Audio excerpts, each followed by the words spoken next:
Dear future generations, I think I speak for the rest of us when I say, sorry. Sorry we left you with our mess of a planet. Sorry that we were too caught up in our own doings to do something. Sorry we listened to people who made excuses to do nothing. I hope you forgive us. We just didn't realize how special the earth was. Like a marriage gone wrong, we didn't know what we had until it was gone. For example, I'm guessing you probably know it as the Amazon desert, right? Well, believe it or not, it was once called the Amazon rainforest, and there were billions of trees there, all of them gorgeous, and... Oh, you don't know much about trees, do you?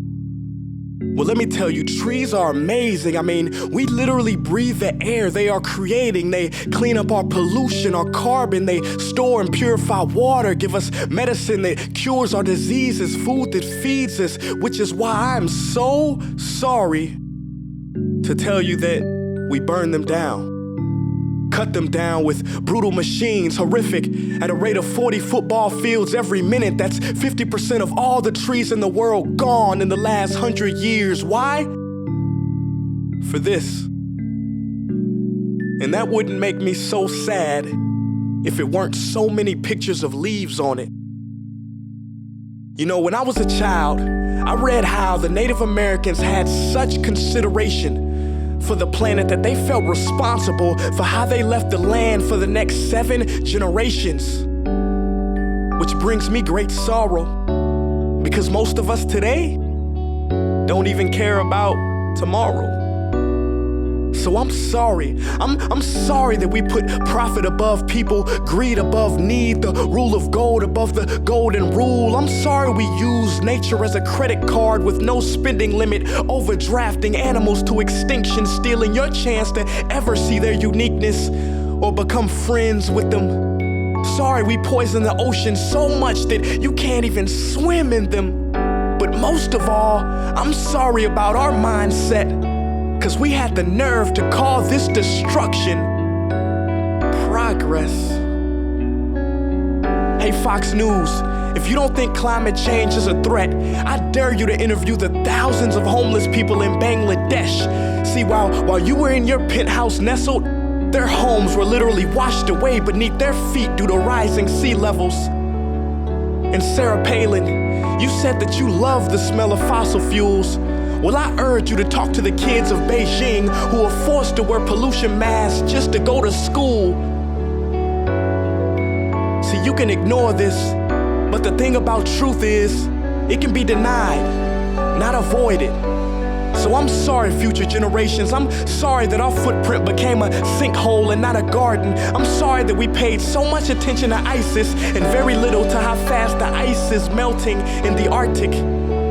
I'm sorry we doomed you, and I'm sorry we couldn't find another planet in time to move to. You know what? Cut the beat. I'm not sorry. This future, I do not accept it, because an error does not become a mistake until you refuse to correct it. We can redirect this. How? Let me suggest that if a farmer sees a tree that is unhealthy, they don't look at the branches to diagnose it, they look at the root. So like that farmer, we must look at the root and not to the branches of government, not to the politicians run by corporations. We are the root, we are the foundation. This generation, it is up to us to take care of this planet. It is our only home. We must globally warm our hearts and change the climate of our souls and realize that we are not apart from nature, we are a part of nature. And to betray nature is to betray us. To save nature is to save us. Because whatever you're fighting for, racism or poverty, feminism, gay rights, or any type of equality, it won't matter in the least. Because if we don't all work together to save the environment, we will be equally extinct. Sorry.